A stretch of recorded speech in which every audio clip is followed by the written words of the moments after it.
మత్తయి సువార్త 2వ అధ్యాయము 3వ వచనం చదువుదాం. హేరోదు రాజు ఈ సంగతి విన్నప్పుడు అతడును అతనితో కూడా యెరూషలేము వారందరూ కలవరపడిరి. ప్రార్థన. సకల ఆశీర్వాదములకు కారణభూతుడైన దేవానికి వందనాలు. ప్రభువానికి స్తోత్రములు. నీ బిడలమైన, నీ భక్తులమైన, నీ విశ్వాసులమైన మేము ఈ నేటి శనివార స్వస్థతశాల దినమందు నీ మాటలను, నీ వాక్యమును ధ్యానము చేయుచు ఉండగా మీరు మాతో మాట్లాడండి. ఎటి ఆత్మకు ఎటి ఆహారం అవసరమై ఉన్నదో అటు నీ వాక్య ఆహారం అందింపచేయమని వాక్యమై ఉన్న మా మంచి బోధకుడై ఉన్న యేసుక్రీస్తు పరిశుద్ధ పుణ్యనామమున మిగిలి వినముతో బతిమలాడి వేడుకొనుచున్నాం పరమ తండ్రి. ఆమేన్. ఓ సంభక్తులారా,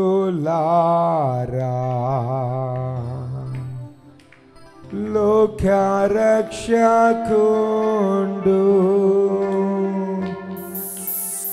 బేత్లెహేమందు నేడు జన్మించే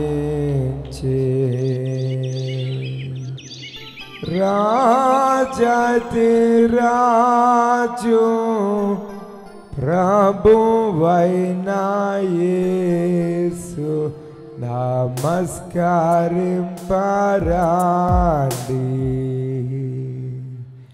నమస్కరింపరాండి.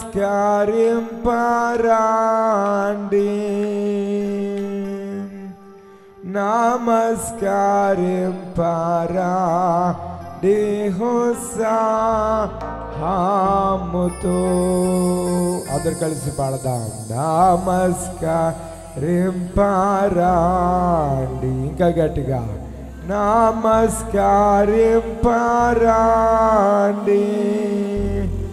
నమస్కరింపరాండి. హోసాముతో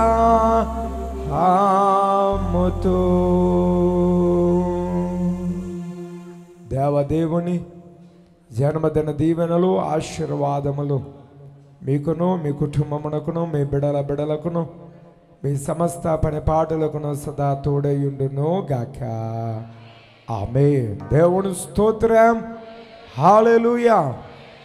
అది ఈరోజు శనివారం ప్రసంగం అయితే చెప్పగానే ఏముంటుంది ఇంకా చెప్పడానికి అందరూ అన్నీ కవర్ చేస్తుంటారు. ఇప్పుడు ఏం చెప్పినా సరే బాగా తెలిసిలేండి అన్నట్టు చూస్తారు. ఇప్పుడు ఏం చెప్దాం అని ఆలోచిస్తే నాకు హేరోదు రాజు గారు గుర్తొచ్చారు. ఎవరు కనుక ఈరోజు మన వర్తమానము హేరోదు రాజు. ఎవరండమ్మా?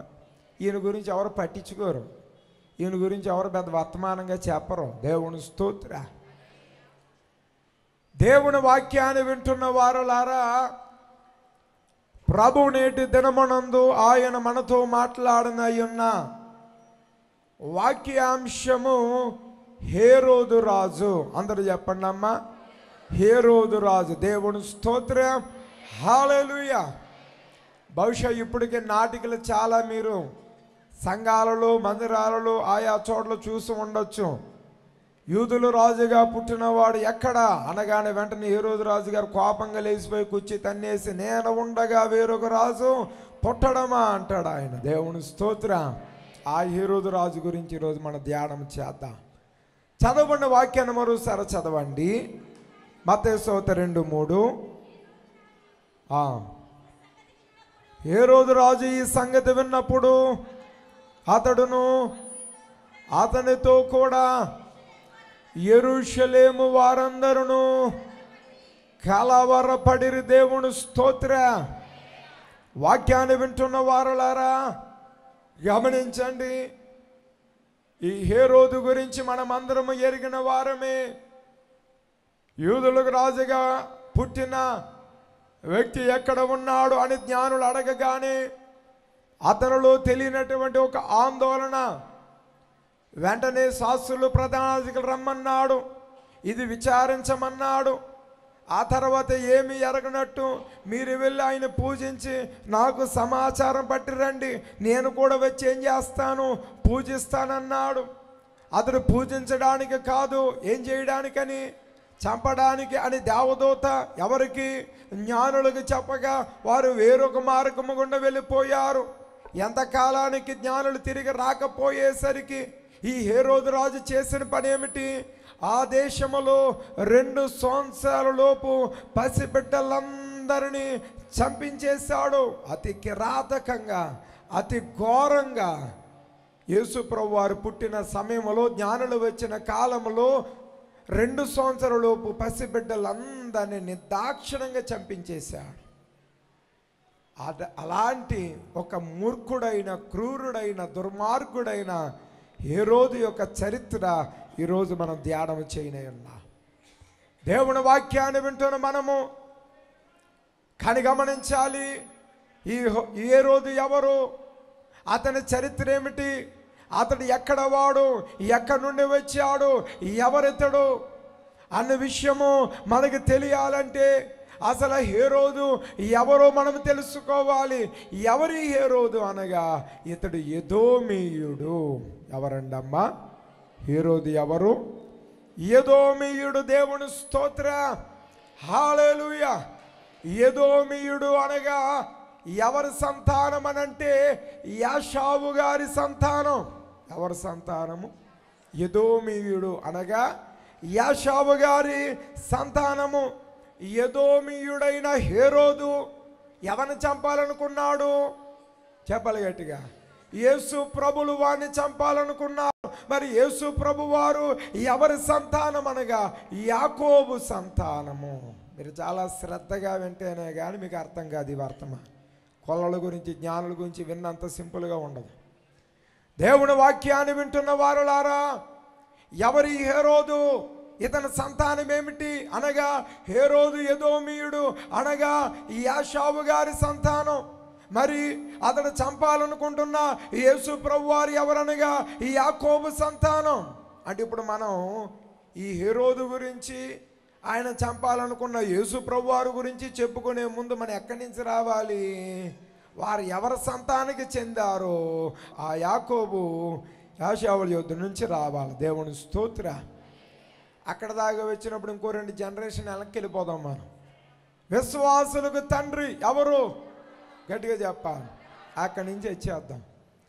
దేవుని వాక్యాన్ని వింటున్న వారలారా, బైబిల్ గ్రంథంలో విశ్వాసులకు తండ్రి అనగానే ఎవరైనా అనుమానించకుండా, సందేహించకుండా చెప్పేటువంటి ఒకే ఒక్క పేరు అబ్రహాము.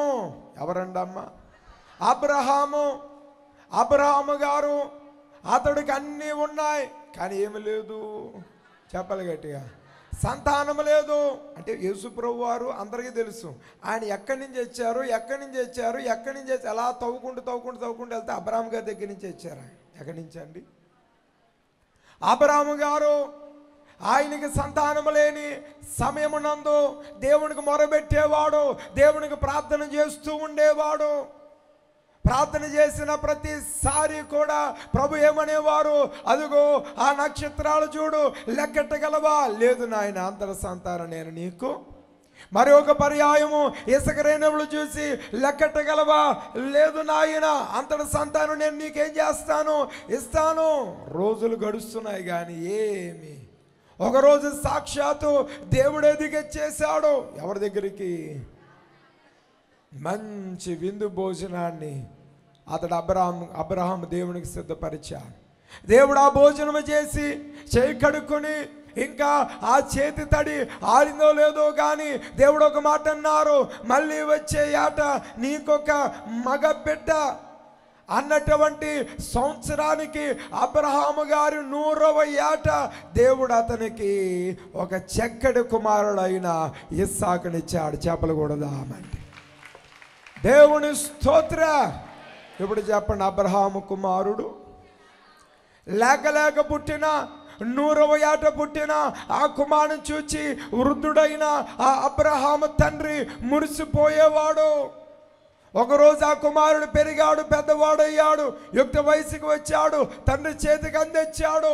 ఒకరోజు ప్రభు అబ్రహాముతో అన్నారు, అబ్రహామా, నీకు 100వ ఏట పుట్టిన కుమారుడైన ఇస్సాకు నువ్వు నాకేమిచ్చేయి?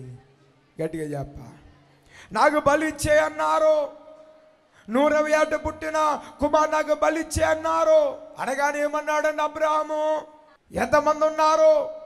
ఆ రోజు ఎలాంటి విశ్వాసం కలిగిన ఇంకొక వ్యక్తి యోబు గారు తనకున్నవన్నీ ఇచ్చింది దేవుడే, తీసేసుకుంది దేవుడే. ఏమన్నాడు ఆయన? యెహోవా ఇచ్చును, యెహోవా తీసుకుపోయినన్నాడు. ఇక్కడ అబ్రహాము గారు ఏమంటున్నాడు? చిత్తము ప్రభువా అన్నాడు. తన భార్యకి చెప్పలేదు, తల్లికి చెప్పలేదు. బిడ్డను తీసుకుని బలివ్వడానికి వెళ్ళిపోతున్నాడు. కొండెక్కుతుండగా కుమారుడికి ఒక సందేహం వచ్చింది. నాయన, మన దగ్గర బలివ్వడానికి కట్టెలున్నాయి, నిప్పు ఉంది, కత్తి ఉంది, కానీ బలి పశువేది? ఇదివరకు చాలా సందర్భాలలో వారు బలిచ్చి ఉండొచ్చు. అప్పుడు ప్రతిసారి వారి దగ్గర ఏముండేది? బలి పశువు ఉండేది. కానీ ఇప్పుడు ఏది? ఏం మాట్లాడతాడండి? నీవే ఆ బలి పశువు అనగలడా? ఒకటే అన్నాడు, యెహోవాయే చూచుకున్నాడు. యెహోవా ఈరే. వెళ్ళిపోయా. కట్టెలు పేర్చేసి ముందు రాళ్ళు పేర్చి కట్టెలు పేర్చేసాడు. కుమారుడు అనుకుంటున్నాడు, ఎక్కడుంది బలి పశువు, ఎక్కడి నుంచి తెస్తాడు మా నాన్న అనుకుంటుండగానే అమాంతంగా కొడుకును పట్టుకున్నాడు, కాళ్ళు చేతులు కట్టేశాడు, తీసుకొచ్చి దేని మీద పడును పెట్టాడు. బిడ్డ పుట్టేటప్పటికి తండ్రి వయసు ఎంత? 100 సంవత్సరాలు. ఇప్పుడు బిడ్డకి యుక్త వయసు, యవన వయసు అనుకున్నాం. అంటే ఎంత వేసుకుందాం? ఓ 25 సంవత్సరాలు వేసుకోండి. అంటే ఇప్పుడు అబ్రహాము గారి వయసు ఎంత? చెప్పాలి గట్టిగా. 125 సంవత్సరాలు. 125 సంవత్సరాల బహువృద్ధుడైనటువంటి అబ్రహాము 25 సంవత్సరాల యవన వయసు కలిగిన తన కుమారుని తీసుకుని కాళ్ళు చేతులు కట్టి అక్కడ పరుణ పెడుతుంటే ఏమీ మాట్లాడలేదు. ఎంతమంది ఉన్నారండి ఈ రోజుల్లో అంతగా తల్లిదండ్రులకు ఒబీడియంట్గా ఉండేవా?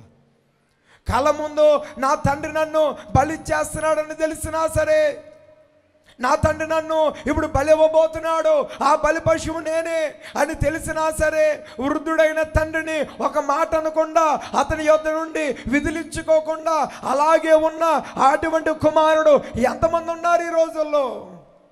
ఒక ఆవిడ అంటుంది, అయ్యగారు మా అబ్బాయి కొట్టేస్తున్నాడు అండి అయ్యగారు, నన్ను మా అబ్బాయి బూతులు తిట్టేస్తున్నాడు అండి అయ్యగారు. అయ్యో తీసుకురండి అమ్మ, ఒకసారి ప్రార్థన చేద్దాం. తీసుకొచ్చిన చదువుతాం. 3వ తరగతి చదువుతున్నాడు.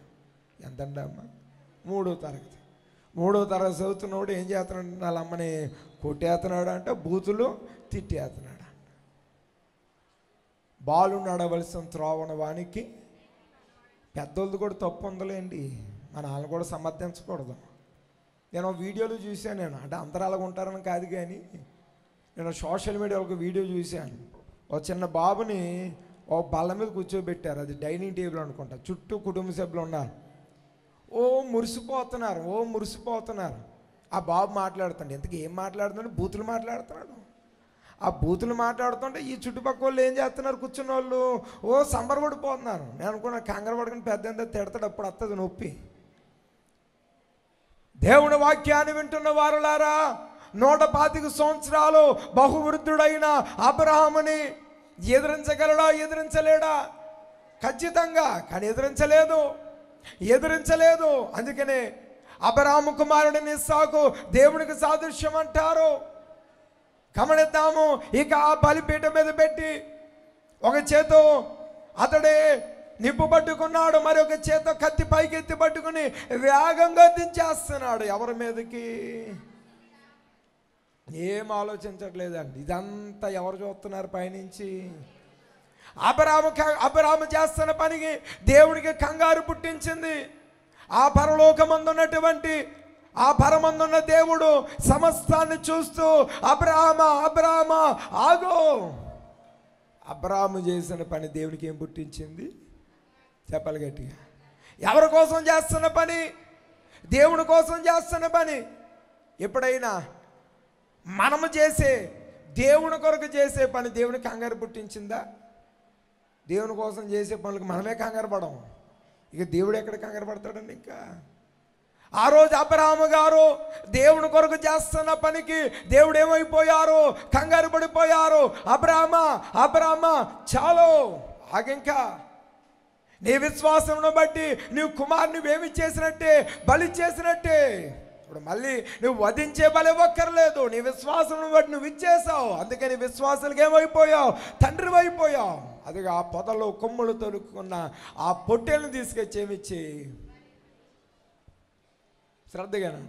అసలు అబ్రహాము గారికి సంతానమే లేదు. లేని టైంలో ఒక కొడుకు పుట్టాడు రా సంతోషం అనుకుంటే ఆ పుట్టిన కొడుకు 25 సంవత్సరాలు ఏమైపోవాలి? చచ్చిపోయాడు. లాస్ట్ మూమెంట్లో బతికాడు. బతికినటువంటి ఆ యొక్క అబ్రహాము కుమారుడిని ఇస్సాకుకు పుట్టిన పిల్లలు ఎంతమంది? ఎవరు వారు? యాషావు యాకోబు. ఎవరు వీళ్ళిద్దరూ? అబ్రహాము గారి యొక్క మనవళ్ళు, ఇస్సాకు గారి యొక్క కుమారులు యాషావు యాకోబు. అన్నైన యాషావు, తమ్ముడైన యాకోబు. ఇప్పుడు మన ప్రసంగం మొదలుపెట్టిన హేరోదు ఎవరైతే ఉన్నారో అతడు అబ్రహాము గారి పెద్ద మనవుడైన ఎవరు? యాషావు గారి సంతానం. యేసు ప్రభువు వారు ఎవరు? అబ్రహాము గారి రెండవ మనవుడైన యాకోబు గారి సంతానం. ఇస్సాకు గారి కుమారులను పడుచున్న ఈ యాషావు యాకోబులు వారి యొక్క పెద్ద కుమారుడైన యాషావు గారి యొక్క సంతానం అంతా కూడా ఎదోమీయులయ్యారు. యాకోబు గారి యొక్క సంతానం అంతా కూడా ఈ యాకోబు సంతానము. దేవుని స్తోత్రం, హల్లెలూయా. ఈ యాషావు యాకోబుల గురించి మనందరికీ తెలిసిందే. ఇద్దరు కూడా ఎవరండి? వీరు కవలలు. ఎవరండి అమ్మ? ఇద్దరు పిల్లలు కూడా కవలలు. వీరు పోరాటము ఎక్కడి నుంచి? తల్లి గర్భము నుండి. ఎక్కడి నుంచి అండి అమ్మ? తల్లి గర్భము నుండి. మీరు వాక్యాన్ని చూడగలిగితే ఆదికాండము 25వ అధ్యాయము 22వ వచనం చదువుదాం. ఆమె గర్భములోని శిశువులు ఒకనితోనొకడు పెనుగులాడిన కనుక ఇలాగైతే నేను బ్రతుకుట ఎందుకని యెహోవాను అడగ వెళ్ళెను. అప్పుడు యెహోవా ఆమెతో ఇట్లనెను, 2 జనములు నీ గర్భమునందు కలవు, 2 జనపదములు ప్రత్యేకముగా దేవుని స్తోత్ర అని చెబుతూ ఇంకొక మాట కూడా అన్నారు. చదవండి. ఒక జనపదము కంటే ఒక జనపదము బలిష్టమై ఉండును, పెద్దవాడు చిన్నవానికి దాసుడని. ఏ హాస్పిటల్ ఉందండి ఇలాంటి స్కానింగ్? నాకు చూపించను ఒకసారి. ఏ సూపర్ స్పెషాలిటీ హాస్పిటల్లో, తల్లి పిల్లల హాస్పిటల్ ఇలాంటి స్కానింగ్ ఉంది? ఒకసారి నాకు చూపించండి. ఆ రోజు ఆ తల్లి ఎవరు? ఇస్సాకు గారి యొక్క భార్య అయిన రిబ్కా. తన గర్భంలో ఏం జరుగుతుందో తెలియక, ఎలాగైతే నేను బతుకుడెందుకు, నేను చచ్చిపోవడం మేలని చెప్పి దేవుని దగ్గరికి, హాస్పిటల్కి వెళ్ళలేదంటండి, దేవుని దగ్గరికి వెళితే దేవుడు చెప్తున్నాడు స్కానింగ్లో. ఏం చెప్తున్నాడు? నీ గర్భంలో 2 జనపదములు ఉన్నవి, ఒకరితోనొకడు పెనుగులాడుకొనుచున్నాడు అని చెబుతూ దేవుడు ఏమన్నారంటే, పెద్దవాడు చిన్నవానికి దాసుడగుతాడు. మొత్తం జీవిత చరిత్ర చెప్పేశాడండి దేవుడు. రోజు హాస్పిటల్కి వెళ్తే పాప బాబు కూడా చెప్పట్లే. దేవుని స్తోత్ర.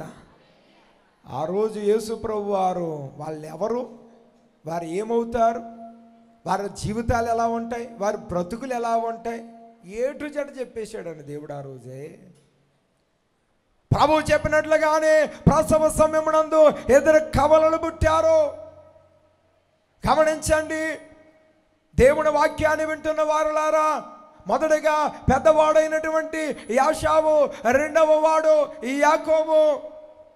అతని కాళ్ళను పట్టుకుని వచ్చినటువంటి ఈ యాకోబు ఆ రోజు 2 బిడ్డలు పుట్టగానే తండ్రి అయినటువంటి ఇస్సాకు ఆ బిడ్డలను చూచి, అందులో మరి ముఖ్యముగా చిన్నవాడైన ఆ యాకోబును చూచి, నిన్ను బట్టే కదరా నా భార్యకి ఇంత బాధ, నీ తల్లికి ఇంత బాధ.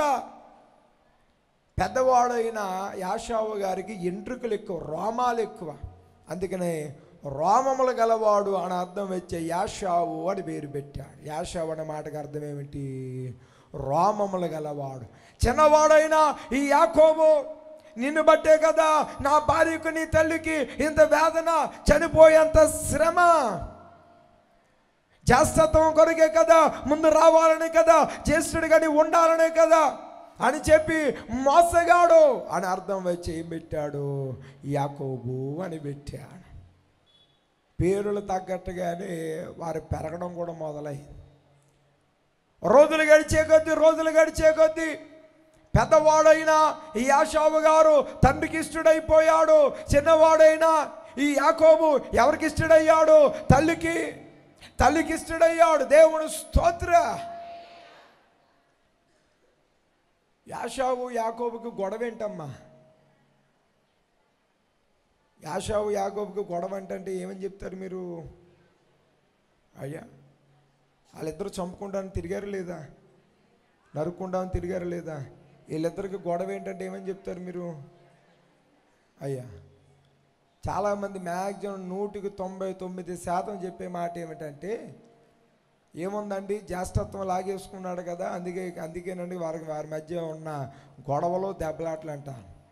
జ్యేష్ఠత్వం లాగేసుకుంటామంటే ఈయన ఇచ్చేశాడు కదా. దేవుని వాక్యాన్ని వింటున్న వారులారా, ఒకరోజు యాషావు గారు వేటకెళ్ళి కష్టపడి శ్రమపడి ఇంటికి వచ్చాడు. ఇంటికి వచ్చేసరికల్లా అదే సమయం ఉన్నది యాకోబు ఏం వండుతున్నాడు? కలగూరల వంటకం. అంటే ఆ వంటకం ఏమిటి? అయ్యా, చిక్కుడుగా కూర వండుతున్నాడు. వండగానే ఆ సువాసన అంటే తల్లితోనే ఉంటాడు కదండి, వంటలు బాగా నేర్చుకున్నట్టున్నాడు ఈయన. తెగుండేస్తున్నాడు ఈయన. అన్న ఇచ్చాడు, తమ్ముడు నాకు కూరేసి అన్నం పెట్టరా. అయ్యా, కూరేసి అన్నం పెట్టమంటావా? నీకన్నా ఎక్కువేంటి, పెట్టేస్తాను. ఇదిగో నీ జ్యేష్ఠత నాకు రాసే. ఏమన్నాడండి? నీ జ్యేష్ఠత నాకు రాసే, వెన్న నీకేం పెట్టేస్తాను, భోజనం పెట్టేస్తాను, నీకన్నా ఎక్కువేంటి నాకు అన్న అనుకున్నాడు. చచ్చిపోయే విధంగా ఉంటే, ఆకలితో ఉంటే నా జ్యేష్ఠత నాకేమైనా కూడి ఎడతాదా, ఏమి ఎడతాది? ఆకలిలాగా తీసుకోమంటే ఎలాగిచ్చేస్తాడండి? ఊర్లో పెద్దలను పిలిచి, గ్రామ పెద్దలను పిలిచి, వీళ్ళ కుటుంబ ధర్మంలో పెద్దలైన వాళ్ళు ఉంటారు, వాళ్ళందరినీ పిలిచి వారి సమక్షంలో, ఇక మీదట అబ్రాహాము కుమారుడైన ఇస్సాకైన మా తండ్రికి నేను పెద్ద కుమారుడు కాదు. ఇక పెద్ద కుమారునికి రావాల్సిన హక్కులు అధికారాలు అన్నీ కూడా ఎవరికి చెందుతాయి? నా తమ్ముడైన ఈ యాకోబుకే చెందుతాయి. ఇదిగో మీ అందరి పెద్దల పక్షముగా, గ్రామ పెద్దల పక్షముగా నా జ్యేష్ఠత్వాన్ని ఏం చేస్తున్నాను? ఇచ్చేస్తున్నాను. అయిపోయింది అంతే. చక్కగా భోజనం, ఏదో మన పండగ అయిన తర్వాత భోజనం చేస్తాం అన్నట్టు చక్కగా భోజనం పెట్టి తినేసాడు ఈయన. ఆ తర్వాత రోజులు గడుస్తున్నాయి. ఒక రోజు తండ్రి అయిన ఇస్సాకు వృద్ధుడైపోయి తనకిష్టుడైన ఎవరు? యాషావును పిలిచి, నాయనా నేను వృద్ధుడిని అయిపోతున్నాను, నేను నిన్ను దీవించాలనుకుంటున్నాను, నీవు నాకు మంచి మాంసము కూర సిద్ధము చేసి తీసుకురా, నేను నిన్ను ఆ భోజనము చేసి నిన్ను దీవిస్తాను, ఆశీర్వదిస్తాను అనగానే అదే మాట ఆ ప్రక్కనే ఉన్న ఎవరు విన్నారు? తల్లి అయిన రిబ్కా, లేక ఇస్సాకుకి భార్య అయిన. వెంటనే ఆమె తన చిన్న కుమారుని పిలిచింది, ఒరే మీ నాయన మీ అన్న అయినటువంటి యాషావుని పిలిచి కూరండి పట్టుకు వస్తే తినేసి ఆశీర్వదిస్తాడంట. ఆ ఆశీర్వాదము నీ అన్నకు కాదు, ఎవరికి రావాలి? నీకే. టక్కన పట్టుకేస్తాడు. ఏంటి? పశువుని. వేటగాడు ఎవరు? వీళ్ళిద్దరిలోని అన్న. ఎవరి గమ్ముని బట్టి రావాలి? అన్న బట్టి రావాలి. ఎవరు పట్టుకొచ్చారు?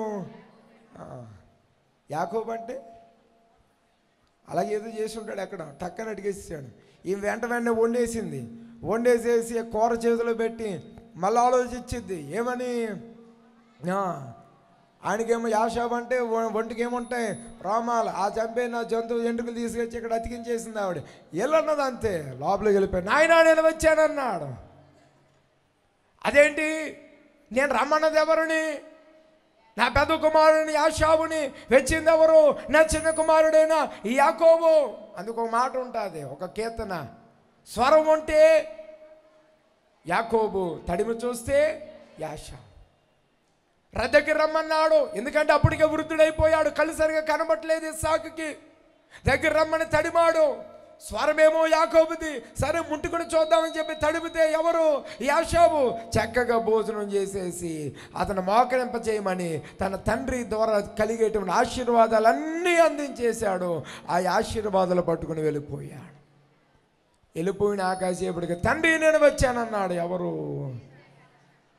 నేను గుండెలో రాయడిపోయింది, ఈ గుండెలో రాయడిపోయింది. వచ్చింది ఎవరు? చెప్పాడు, నాయనా ఇంతకు ముందే నీ తమ్ముడు వచ్చాడు, నీ తమ్ముడు నన్ను మోసం చేసి మొత్తము నీకు రావాల్సిన దీవెనలు ఆశీర్వాదాలు అన్నీ కూడా పట్టుకుపోయాడు. దొల్లి దొల్లి ఏడ్చాడండి యాషావు. దొల్లి దొల్లి భయంకరంగా ఏడ్చాడు, భయంకరంగా ఏడ్చాడు. ఆ రోజే కత్తి పట్టుకున్నాడు.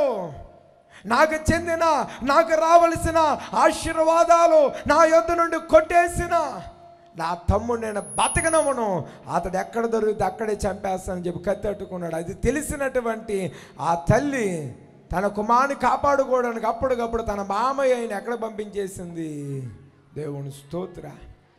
నిజంగానండి అమ్మ, వీళ్ళిద్దరు మనం ఏదో తక్కువ అంచనా వేస్తాం కానండి. ఈ యాషావు యాకోబులు వీళ్ళు మహాభక్తి పరులే. ఈ రోజుల్లో మనం ఆస్తుల కోసం చంపుకుంటాలు చూసాం, కానీ అది ఫస్ట్ టైం ఆశీర్వాదం కోసం చంపుకుంటాను కూడా వెనకాడలేదు. ఈరోజు ఆశీర్వాదం కావాలా, ఐశ్వర్యం కావాలంటే ఏం కావాలంటారు మీరు? ఏమ్మా చర్చిలో ఉన్నామని చెప్పి చెప్పకండి, జెన్యూన్గా చెప్పండి. పర్లే, ఒక ₹1 పక్కన పెట్టి, అమ్మ ఇది ₹1, ఇదిగో ఈ ప్రక్కన ఆశీర్వాదం ఉంది, మీకు ₹1 కావాలా, ఆశీర్వాదం కావాలా అంటే ఏమంటారు? అయ్యా అయ్యగారు మాకు చాలా ఖర్చులు ఉన్నాయి, అప్పులు ఉన్నాయి, అవి ఉన్నాయి, ఇవి ఉన్నాయి, ఆశీర్వాదం ఏముందలేండి, తర్వాతైనా దేవుడు ఇస్తాడు మాకు ఆశీర్వాదం, మాకు ప్రస్తుతానికి ఏం కావాలి? ఈ కానీ అన్నదమ్ములు ఇద్దరు ఆస్తులు 2 నిమిషాలకి ఇచ్చేసుకున్నారు. కావాలా అది తీసుకో. కానీ వీళ్ళు గొడవ చంపుకునేదాకా వచ్చిన గొడవ దేనికి? ఆశీర్వాదం కొరకు. దేవుని వాక్యాన్ని వింటున్న వారులారా, ఆశీర్వాదం విలువ వారికి తెలుసు. ఏమో ₹1 అండి, ఎంత చెక్క పెడతండి మిమ్మల్ని? ₹1 మిమ్మల్ని, మీ పిల్లల్ని, మీ మనవల్నేమో మహా అయితే అంతే, అయిపోయింది. అదే ఆశీర్వాదం. ఆయన కృప యుగ యుగము నిలుచును, ఆయన నీతి వారికి పిల్ల పిల్ల తరము నిలుచును. చెప్పకూడదా అనండి. దేవుని స్తోత్ర. ఆశీర్వాదాన్ని సంపాదించి చూడండి. లోక సంపాదనను పడిచిన ఆస్తి అది మీకు, మీ పిల్లలకి, మీ మనవలకి మహా అయితే ఇంకంతే. కానీ అదే ఆశీర్వాదము మీ పిల్ల పిల్ల తరాలు చెక్కబెడుతుంది. దేవుని వాక్యాన్ని వింటున్న వారులారా, పిల్ల పిల్ల తరాలు చక్కబెట్టేటువంటి ఆస్తి అయిన ఆశీర్వాదము కొట్టేసినందుకు, లాక్కున్నందుకు ఆ రోజు యాషావు తన తమ్ముడైన యాకోబుని చంపడానికి కత్తి పట్టాడు. అది తెలుసుకున్నటువంటి తల్లి తన కుమారుని ఎక్కడ పంపించేసింది? లాబాని యొద్దకు, తన మామ యొద్దకు, తన తమ్ముడి యొద్దకు పంపించేసింది. అక్కడికి వెళ్ళి అడిగిన లాబానికి అడిగి ఎంతమంది కూతుర్లండి? 2 కూతురు. ఈయన 2వ కుమార్తెను ప్రేమించాడు, ఆమెని చేంజ్ చేయమన్నాడు, పెళ్లి చేయమన్నాడు మాంగా. అయితే మాకు సాంప్రదాయం ఉంది, మా గొర్రెను 7 సంవత్సరాలు ఏం చేయాలి? సర్లే అని చెప్పి 7 సంవత్సరాలు. ఆ తర్వాత పెళ్ళి అయిపోయింది. రాత్రి పెళ్ళేమో ఈ పెళ్ళమ్మ, రాత్రి పెళ్ళేమో బతుకు తెల్లారిపోయింది దీనికి. తర్వాత అదేంటి, నేను చిన్న కుమార్తెనిచ్చి పెళ్లి చేయమన్నాను కదా, నువ్వు పెద్ద కుమార్తెనిచ్చి ఏం చేసావు? పెళ్లి చేసావు అని చెప్పి గొడవ పెట్టుకున్నాడు. మా ఇంట్లో సాంప్రదాయము పెద్ద కూతురు కాకుండా ఏ కూతురు చేయము, చిన్న కూతురు. నీకు చిన్న కూతురునిచ్చి పెళ్లి చేయాలంటే మళ్ళీ ఇంకొక 7 సంవత్సరాలు. అది ముందే చెప్పాలి కదా మాట, అది ముందే చెప్పాలి కదా. మళ్ళీ 7 సంవత్సరాలు ముందు లేయాని వివాహం చేసుకున్నాడు.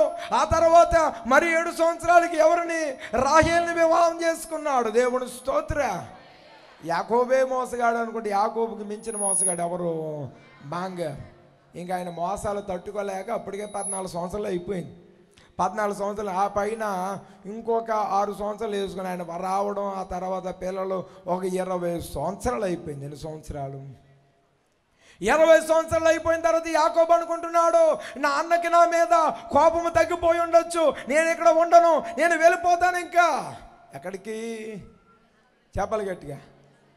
నా తండ్రి దగ్గరికి, నా దేశానికి, నా అన్న దగ్గరికి, నా తల్లి దగ్గరికి నేను వెళ్ళిపోతాను, చావైనా రేమైనా అక్కడే. కానీ అయ్య బాబు నేనే మోసగాని అనుకుంటే నాకన్నా మోసగాలాగా ఉన్నాడు ఎవరు అని చెప్పి మొత్తం మోటముళ్ళు సర్దుకుని బయలుదేరిపోయాడు.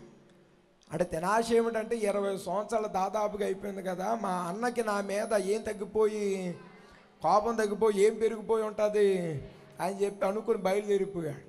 ఇతను బయలుదేరి వస్తూ ఉండగా అతనికి ఒక కబురు వచ్చింది. ఏమిటా కబురు అంటే, ఇదిగో నీ అన్న అనబడిచిన యాషావు ఇన్ని సంవత్సరాల తర్వాత నీ వస్తున్నావని చెప్పి నిన్ను చంపడానికి సైన్యమును తీసుకుని, కత్తులు తీసుకుని నీకు ఎదురు రావడానికి బయలుదేరాడు. ఇక్కడ ఈయన బయలుదేరుతున్నాడు అన్న విషయం ఎవరో అతనికి ఏం చేశారు, ఇదిగో 20 సంవత్సరాల తర్వాత మీ తమ్ముడు తన కుటుంబాన్ని వేసుకుని బయలుదేరి మళ్ళీ నీ దగ్గరికి వస్తున్నాడు అనేటప్పటికి ఆయన కత్తులు తీసుకుని బయలుదేరేసరికి మళ్ళీ ఆ విషయాన్ని తీసుకొచ్చి మళ్ళీ ఎవరికి అంతే ఆగిపోయాడండి. ఈయన ఇంకెక్కడికి వదులుతాడండి? యొబ్బేకు రేవా ఏ రేవు వచ్చింది? నేను 2022లో ఇజ్రాయేల్ దేశం వెళ్ళా. ఇజ్రాయేల్ దేశం వెళ్ళినప్పుడు బెత్లెహేము గ్రామంలోనూ ఒక 5 రోజులు ఉన్నాను నేను. బెత్లెహేము గ్రామంలో హోటల్ ఆర్ఆర్ఆత్ అనే ఒక హోటల్లో 5 రోజులు ఉన్నాం. ట్రిప్ ఎలాగుండేదంటే మార్నింగ్ 7 గంటలకు బయలుదేరిపోయి వెళ్ళిపోయేవాళ్ళు. అవన్నీ తిరిగి మళ్ళీ సాయంత్రం ఒక 5 ఆ ప్రాంతానికి వచ్చేసేవారు హోటల్కి. 5 నుంచి 6కి ఒక వర్షిప్ ఉండేది. ఆ తర్వాత భోజనాలు తినేవారు, పడుకునేవారు. నేను అంత అయిపోయిన తర్వాత వెళ్ళిపోయాను బెత్లెహేములోకి. వెళ్ళిపోయి బెత్లెహేము అంతా తిరిగి, ఇప్పుడు నన్ను ఉన్న పలంగా తీసుకెళ్ళి బెత్లెహేములో వదిలేస్తే చెక్క తిరిగేస్తానండి. నేను తెగ తిరిగేసాను బెత్లెహేము. యేసు ప్రభువు వారు పుట్టిన ఆ పశువుల పాక ఆ స్థలములోనికి వెళ్ళి ఆయన పరుండబెట్టబడిన ఆ స్థలములో చేతుల నుంచి ప్రార్థన చేసుకున్న, యేసు ప్రభు వారిని సమాధిలో పెట్టిన ఆ రాతి సమాధిలోకి వెళ్ళి ఆయన పరుండబెట్టిన ఆ బల్ల మీద చేతుల నుంచి ప్రార్థన చేసుకుని వచ్చా. యేసు ప్రభు వారి సిలువ వేయబడిన ఆ కొండ ఎక్కి వెళ్ళి ఆ కొండ మీద ప్రార్థన చేసుకుని వచ్చాను. ప్రతి స్థలానికి తిరిగాను. ఆ యొబ్బేకు రేవు దగ్గరికి వెళ్ళాను. ఎక్కడైతే ఈ యొబ్బేకు రేవు దగ్గర ఈ యాకోబు అతని యొక్క సంతానము అక్కడ ఉండిపోయి, అందులో మరి ముఖ్యంగా యాకోబు ఆగిపోయి వారిని రేవుని దాటించి ఈ రేవు యువతలు ఎవరు ఉండిపోయారు? యాకోబు ఉండిపోయి ఏం చేస్తున్నాడండి? ఆయన దేవుడు ప్రార్థన చేస్తున్నాడు. ప్రార్థన చేస్తా నిజంగా యాకోబు అంటే పెద్ద అంత భక్తిపరుడు కాదు, అంత విశ్వాసపరుడు కాదు, మోసగాడు అనుకుంటారు కానండి. ఆయన అంత ప్రార్థన పరుడు ఇంకొకడు లేడండి. ఎవరంతా? లేకపోతే ఆయన ప్రార్థన చేస్తే దేవుడి దిగి ఇచ్చేయడం ఏంటండి? ఎంత ప్రార్థనాపరుడు కాకపోతే, ఎంత విజ్ఞాపన పరుడు కాకపోతే అతడు ప్రార్థన ఎవరు దిగిచ్చేశారు? ఎంత కాదనుకున్నా అతడు ఎవరు మనవుడు? విశ్వాసులకు తండ్రి అయిన అబ్రహాము గారి యొక్క, ఎంత కాదనుకున్నా అతడు అబ్రహాము గారు మనవుడు. ఆయన ఆ రక్తం ఎక్కడికి పోతుంది? ఆ విశ్వాసం ఎక్కడికి పోతుంది? ఆ భక్తి ఎక్కడికి పోతుంది? అబ్రహాము గారి మనవుడైన ఇస్సాకు గారి యొక్క కుమారుడైన ఈ యాకోబు ప్రార్థన చేస్తే ఎవరు దిగొచ్చేశారో? దేవుడు దిగొచ్చేశాడు. ఈయన ప్రార్థనో లేకపోతే అబ్రహాము గారి మీద ఉన్నటువంటి ప్రేమో, ఇస్సాకు గారి మీద ఉన్నటువంటి గౌరవమో తెలియదు, కానీ ఎవరు ఇచ్చేశారు? రాగానే ఈ యాకోబు చేసిన పని ఏంటి చెప్పండి? ఏం చేశాడు? అమాంతంగా దేవుని పట్టుకుని ఒకటే ఒక మాట అన్నాడు. ఏమన్నాడు? నీవు నన్ను ఆశీర్వదించే వరకు నేను నిన్ను. ఈ మాట అనగానే చాలామందికి అదేంటండి అయ్య గారు, అక్కడేమో అన్న చంపడానికి వచ్చేస్తున్నాడు కదా, వచ్చేస్తున్నప్పుడు ఈయన ఏం అడగాలి దేవుణ్ణి?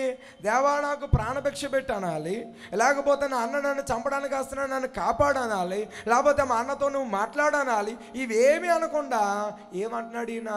నీవు నన్ను ఆశీర్వదించే వరకు నేను నిన్ను విడిచిపెట్టనగాక విడిచిపెట్టను.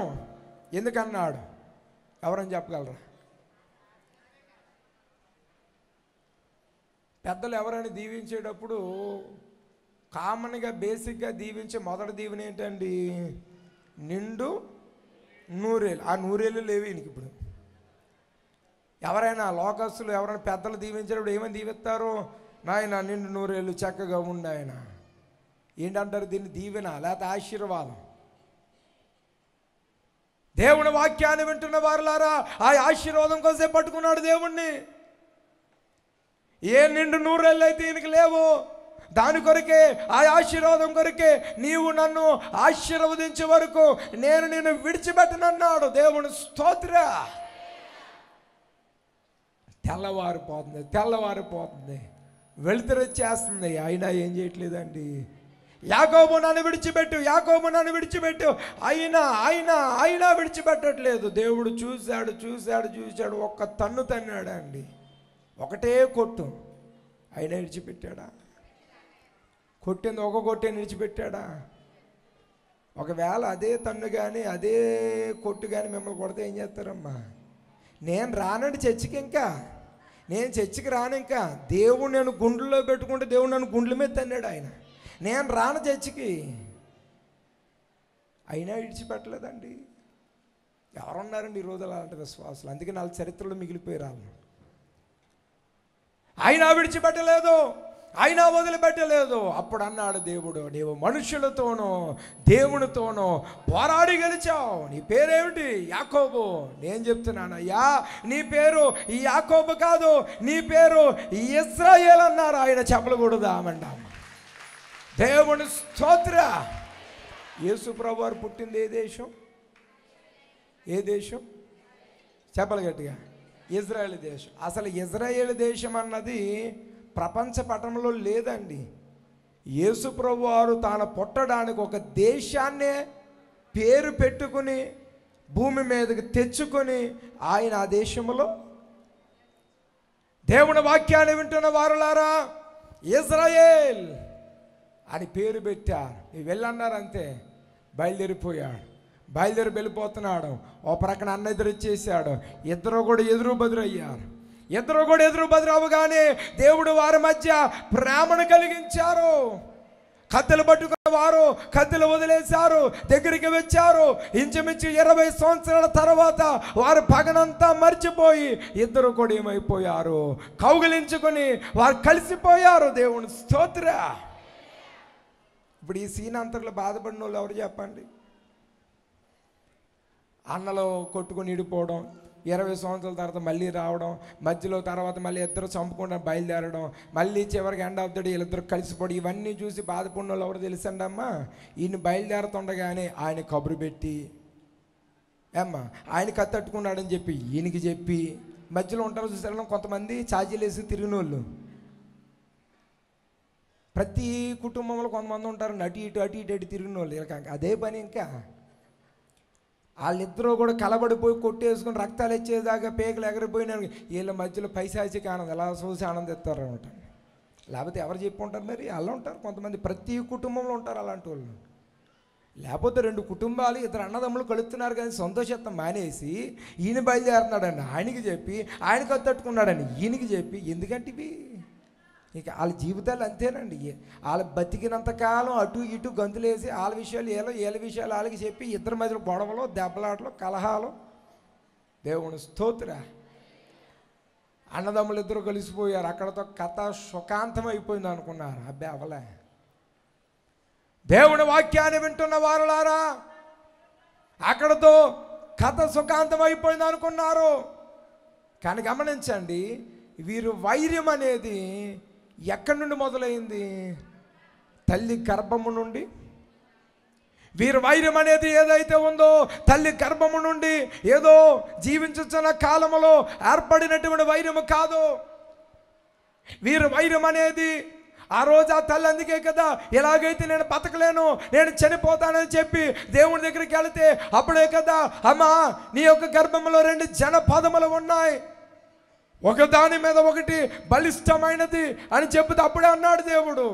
ఎప్పుడైతే ఈ ఇద్దరు అన్నదమ్ములు కలిసిపోయారో కథ సుఖాంతం అనుకున్నారు. కానీ తెలియకుండా జరిగిన విషయం ఏమిటంటే వారి శత్రుత్వం, వారి పగ అనేది వారి రక్తంలో ప్రవహిస్తూనే ఉంది. ఆ తర్వాత గమనించండి, అన్నదమ్ములిద్దరూ యాషావు యాకోబులు కలిసిపోయినా ఆ తదుపరి కాలంలో ఈ యాషావు గారికి పుట్టిన పిల్లలందరూ కూడా ఏమయ్యారనుకున్నాము? ఎదోమీయులు. ఎదోమీయులయ్యారు. ఆ తర్వాత యాకోబు గారికి పుట్టినటువంటి పిల్లలు యాకోబు సంతానమయ్యారు. ఇది జరిగిన అన్నదమ్ములిద్దరు కలిసిపోయిన కొన్ని వందల సంవత్సరాలకి గమనిద్దాము. యాషావు సంతానము నుండి, ఎవరి సంతానము నుండి? దేవుని వాక్యాన్ని వింటున్న వారులారా, యాషావు సంతానము నుండి ఒక వ్యక్తి పుట్టాడు. ఎవరా వ్యక్తి అంటే అతని పేరు దోయేగు. ఎవరండి అమ్మా? అలాగే ఈ యాకోబు సంతానం నుండి ఇంకొక వ్యక్తి పుట్టాడు. అతని పేరు ఎవరనగా దావీదు. ఎవరండి? ఇశ్రాయేలుల మొదటి రాజు ఎవరమ్మా? సౌలు గారు. సౌలు గారు తన ఆత్మను పోగొట్టుకోవటం ద్వారా దేవుడు అది ఎవరికి ఇచ్చారు? మొదటి రాజు సౌలే. సౌలు తర్వాత కావలసిన రాజు అతడి కుమారుడైన యోనాతానే. కానీ అతడు ఆత్మను పోగొట్టుకున్నాడు. ఆత్మ లేనివాడు నావాడు కాదన్నాడు దేవుడు. కనుక దేవుడు ఎవరిని రాజుని చేశారు? దావీదుని. ఆ రోజు గొల్యాతును చంపే విషయంలో ఎవరి ఖ్యాతి పెరిగిపోయింది? ఎప్పుడైతే ఇతడు గొల్యాతుని చంపాడో ప్రజలలో, దేశంలో రాను రాను దావీదు గారి పేరు మారుమోగిపోతుంది.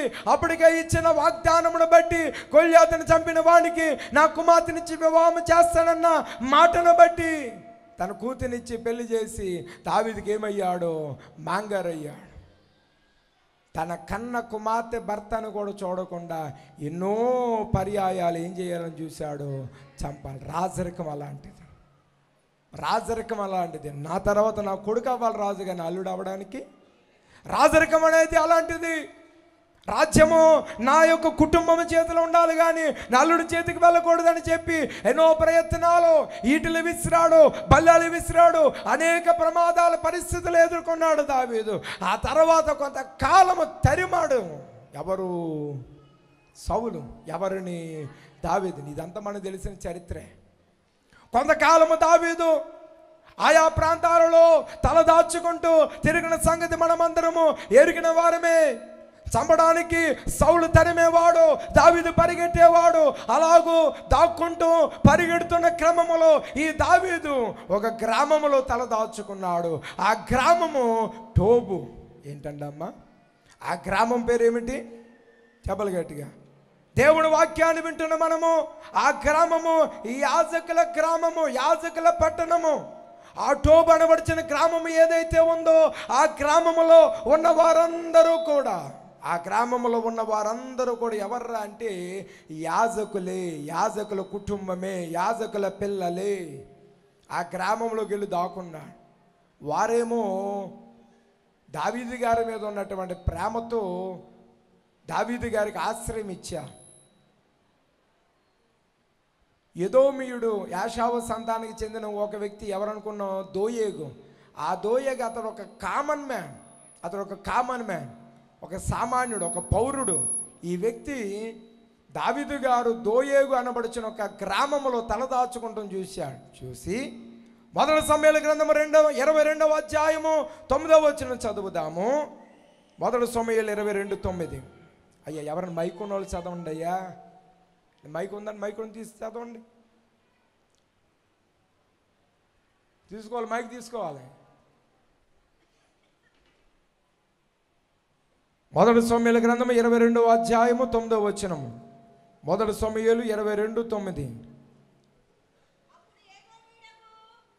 అప్పుడు ఎదోమీయుడగు దోయేగు సౌలు సేవకుల ఎదుట నిలిచి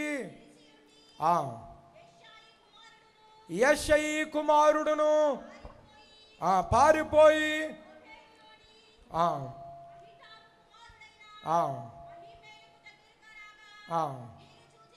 నేను చూచి తిని. దేవుని స్తోత్ర. వాక్యమును బట్టి గమనించగలిగినట్లయితే వాక్యములో చదవబడిన మాట, అతని పేరు ఏమిటండి? మళ్ళీ చదవండి అమ్మా. అప్పుడు ఎదోమీయుడగు, అప్పుడు ఎదోము సౌండ్ ఎట్నే దోయేగు, అప్పుడు ఎదోమీయుడగు దోయేగు, దోయేగు. చాలా ఎవరండి? అంతకు ముందు ఉన్న మాట ఎదోమీయుడగు దోయేగు. ఎదోమీయుడగు దోయేగు గమనిద్దాం. ఎదోమీయులు అనగా ఎవరి సంతానం? వీరు యాషావు గారి సంతానము. యాషావు గారి సంతానము. యాషావు గారి సంతానమైన ఎదోమీయుడైన దోయేగు ఎవరితడంటే అతడు ఆ దేశంలో ఒక పౌరుడు అంతే.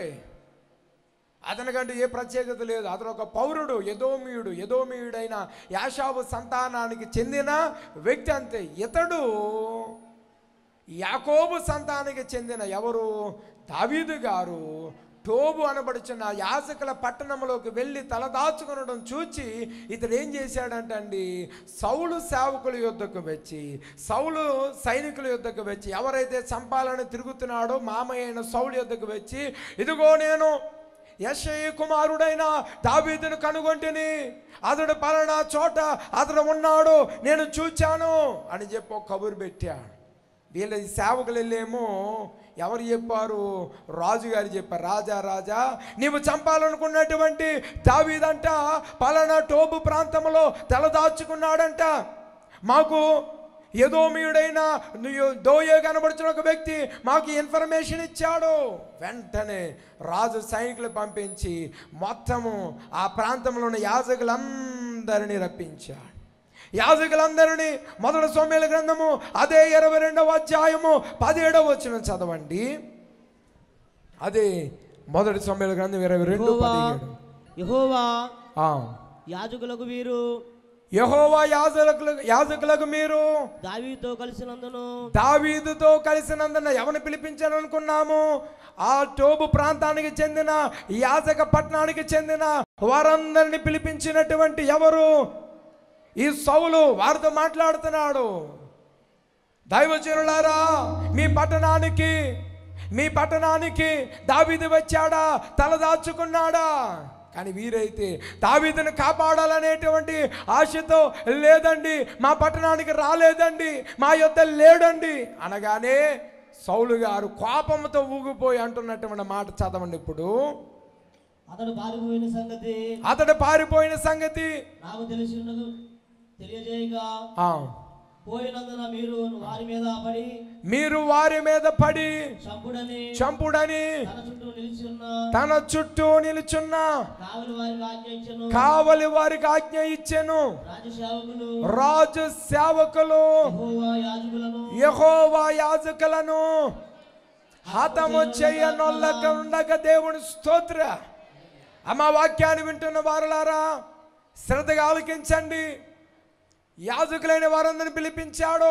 మొత్తం అక్కడికి వచ్చిన యాజకులు ఎంతమంది అంటే 85 మంది.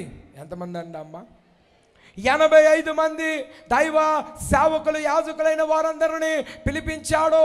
సౌలు అక్కడ నిలబడి, ఇదిగో నాకు తెలిసిన ఇన్ఫర్మేషన్ ప్రకారముగా మీ టోబు అనబడుచున్న మీ ప్రాంతానికి దావీదు వచ్చి తలదాచుకున్నాడు. నిజమైన వీరేమో లేదండి, అలాంటిది ఏమీ జరగలేదండి.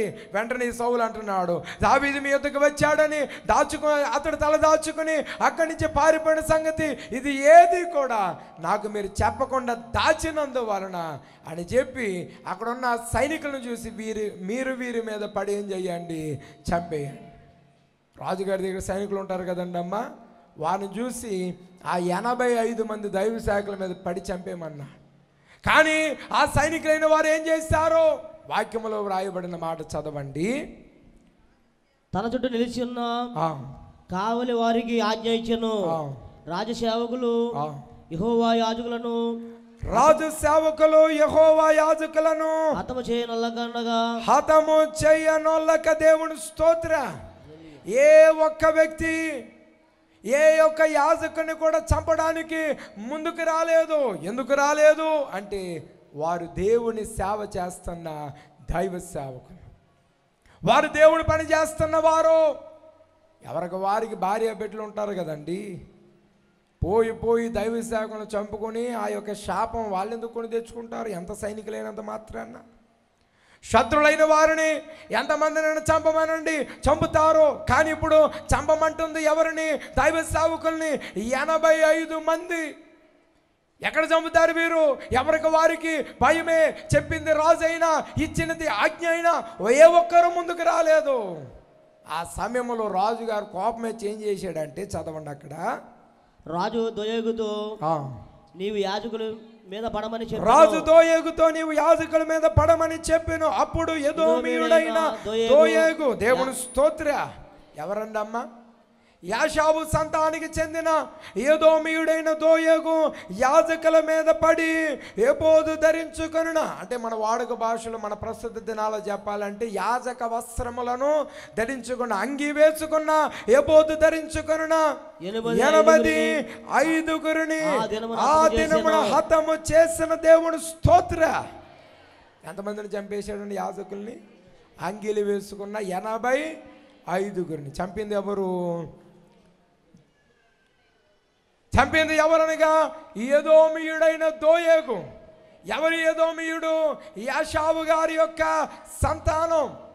యాషావు గారి సంతానం.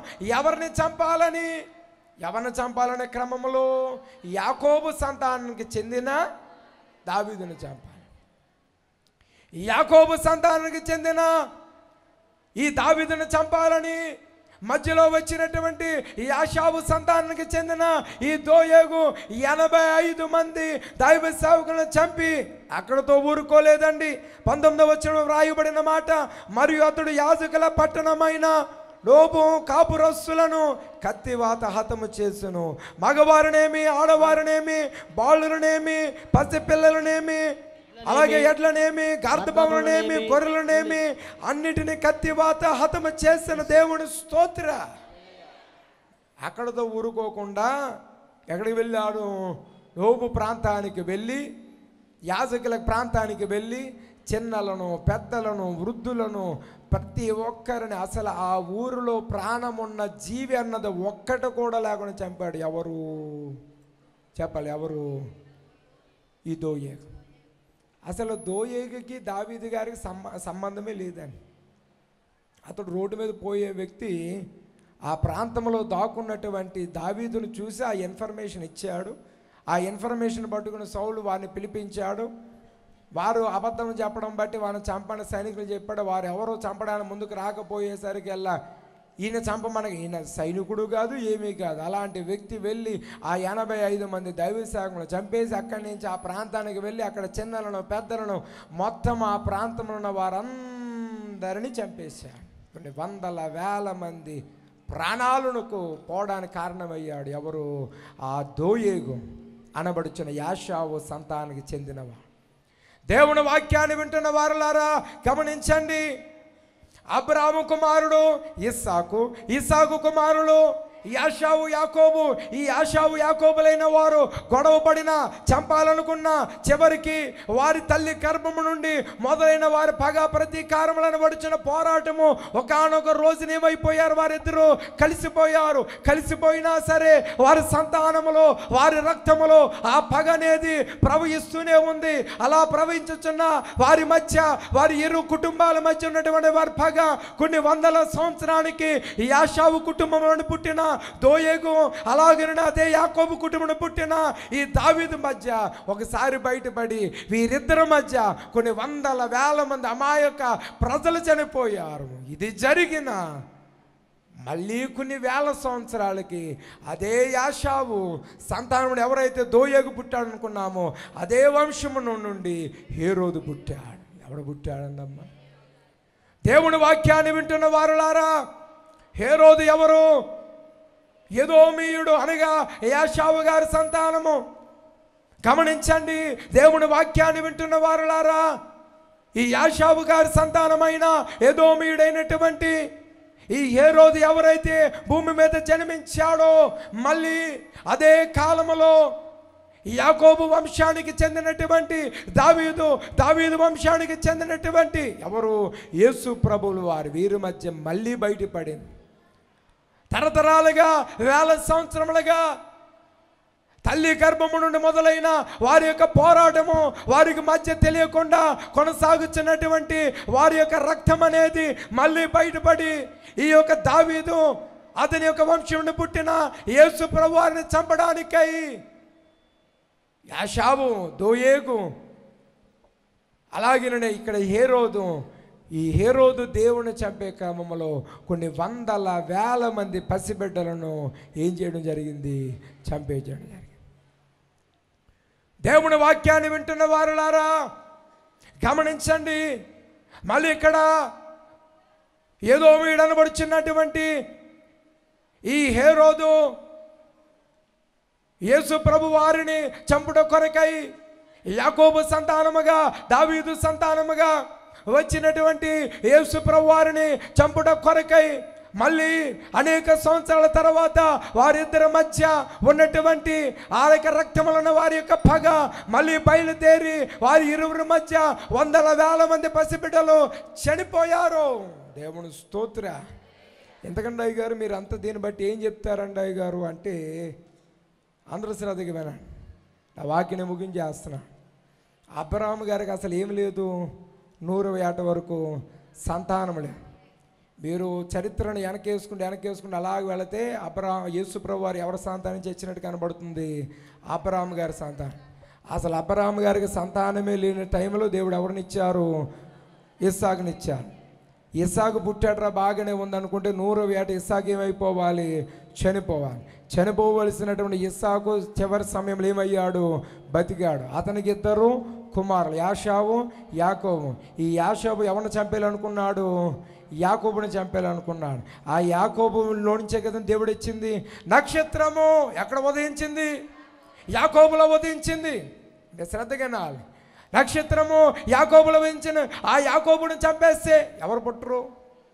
అసలు అబ్రహాము గారికి పిల్లలు లేకపోతే యేసుప్రభు వారు లేరు. ఇస్సాకు పుట్టిన తర్వాత ఇస్సాకు బలిలో చనిపోతే మళ్ళీ యేసుప్రభు వారు లేరు. ఇస్సాకు పుట్టిన తర్వాత ఇస్సాకు నుంచి యాకోబు తన అన్న అయిన ఈ యాషావు చేతులు చనిపోతే నక్షత్రం యాకోబులో ఉదయించింది లేదు. ఆ తర్వాత యాకోబు పుట్టగా యాకోబు ఆ తర్వాత కలిసిపోయినప్పటికీ కూడా వీరి ఇరువురి మధ్య ఆ సాతాను అనేక తరాలుగా ఈ పోరాటం అనేది జరిగిస్తూనే చంపుటకు ప్రయత్నాలు చేస్తూనే ఆ యాషావు సంతానించి వచ్చినటువంటి దోయేగు యాకోబు సంతానించి వచ్చినటువంటి దావీదును చంపడానికి కొరకై ఎన్నో ప్రయత్నములు మధ్యలో యాజక కుటుంబము వేలాది మంది చనిపోయారు. అది జరిగిన తర్వాత కూడా దావీదేమయ్యాడు? బతికే ఉన్నాడు. చనిపోవలసిన దావీదేమయ్యాడు? బతికే ఉన్నాడు. ఆ తర్వాత కొన్ని వందల సంవత్సరాలకి అదే వంశించి వచ్చినటువంటి ఎవరు? ఈ హేరోదు మళ్ళీ దావీదు కుమారుడు అనబడిన ఎవరిని? యేసు ప్రభువుని చంపడానికి మధ్యలో అనేక వందల వేల మంది పసిబిడ్డలు ఏమైపోయారు? ఎందుకంటే అయ్యగారు సాతాను ఎంత కష్టపడిందంటే యేసు ప్రభు వారి యొక్క రక్షణ భూమి మీదకి రాకూడదు. అని ఏదైతే భూమి మీద రక్షణ ఇవ్వడానికి వచ్చారో ఆ రక్షణ భూమి మీదకి రాకూడదని కొన్ని వందల వేల సంవత్సరముల క్రితం నుంచి దేవుడు ఎప్పుడైతే ఆయన ఆదామవ్వల కాలంలో నేను భూమి మీదకి వస్తానని చెప్పి వాగ్దానము ప్రమాణము చేశారో ఆ ప్రమాణమును బహుశా ఎవరు గుర్తుపెట్టుకుని ఉండకపోవచ్చు, కానీ సాతాను గుర్తుపెట్టుకుంది. కనుక సాతాను గుర్తుపెట్టుకుని యేసు ప్రభు వారు ఏ కుటుంబం నుండి ఆయన వచ్చారో వారి పితరులైన వారిని హతము చేయాలని అనేకమైన ప్రయత్నాలు, ఎన్ని ప్రయత్నములు జరిగినా వాటన్నిటిని అధిగమించుకుని యేసు ప్రభు వారు ఆయన ఇవ్వాలనుకున్న రక్షణ ఇవ్వడానికి ఆయన భూమి మీద అడుగుపెట్టాడు. దేవుని స్తోత్ర. అది ఏ రక్షణ అయితే భూమి మీదకి ఇవ్వడానికి వచ్చారో ఆ రక్షణ ఇచ్చారు ఆయన. ఎంత గొప్ప రక్షణను, దేవుని స్తోత్ర. ఇంత గొప్ప రక్షణ అంటే ఆ గొప్పకు చాలా చరిత్ర. కనుక దేవుని వాక్యాన్ని వింటున్న వారులారా ఏమాత్రము ఆయన యొక్క రక్షణ అలక్ష్యం చేయక, బహుశా ఈ నేటి ముదునూరుపాడు స్వస్థశాలలో ఉన్న దేవుని భక్తులారా ఇంకను రక్షణ పొందని వారు ఎవరైనా ఉన్నారేమో. దేవుడు అంత కష్టపడి కొన్ని తరాల నుండి ఆ రక్షణ భూమి మీదకి రాకూడదని భయంకరమైన పోరాటాలు జరిగి చివరికి ఆయన ఇవ్వాలనుకున్న రక్షణ వచ్చి సిలువలో మరణించి ఆయన రక్షణ ఇస్తే రక్షణ పొందవేమ్మా అంటే ఏమంటారు? మా పాపకి పెళ్ళి అవ్వాలండి, మా ఇల్లు కట్టుకోవాలండి, ఇది వీళ్ళు చెప్పే కబుర్లు. అంతగా దేవుడు శ్రమపడి, అంతగా దేవుడు కష్టపడి ఆయన నీ కొరకు రక్షణ భూమి మీదకి తీసుకుని వస్తే ఆ రక్షణ తీసుకోవడానికి అనేకమైన శాఖలు. ఒకవేళ రక్షణ లేకుండా నీవు పూర్తి చేస్తున్నది ఆఖరి సంవత్సరం అవ్వాలి. వచ్చే సంవత్సరము ఆయన రాకడ ఆలస్యమైతే, మన పోకడ ఆలస్యమైతే, మళ్ళీ ఏది ఏమైనా రక్షణ భాగ్యము పొందే సంవత్సరము కావాలి. దేవుని స్తోత్ర. రక్షణ కలిగిన వారులారా, రక్షణ పొందిన వారులారా, ఈ ఆఖరి శనివారము రక్షణ కలిగి ఉన్న వారులారా, ఈ రక్షణ కాపాడుకుందాం. దేవుని స్తోత్ర. కనుక రక్షణ గలవారిగా, రక్షణ లేని వారు రక్షణ పొందువారిగా, నిర్లక్ష్యం అలక్ష్యం చేయక ఆ రక్షణను అనుభవించగలిగి పొందగలిగే కృపా భాగ్యము ఆయన బిడ్డలైన మనెల్లరికి ప్రభు దయచేయునుగాక. సకల ఆశీర్వాదములకు కారణభూతుడైన దేవానికి వందనాలు. భూమి మీదకి వచ్చిన రక్షణ, దానికి చరిత్ర గొప్పది నాయన. ఏ రక్షణ అయితే నీవు ఇవ్వడానికి నాయన సాతాను ఎన్ని ఆటంకములు, శోధనలు గత 1000 సంవత్సరములుగా సాతాను కలిగించిందో, ఏది ఏమైనా నీవు భూమి మీదకి తీసుకువచ్చిన ఆ రక్షణ ఏదైతే ఉందో, ఆ రక్షణ మేము నిర్లక్ష్యము అలక్ష్యము చేయక సద్వినియోగము పరుచుకొనగలే నీ గొప్ప కృపా భాగ్యం మా ఎల్లరికూ దయచేయమని యేసు నామమున మికిలి గుణముతో బతిమలాడి వేడుకొనుచున్న పరమ తండ్రి. ఆమేన్. మరణాథ.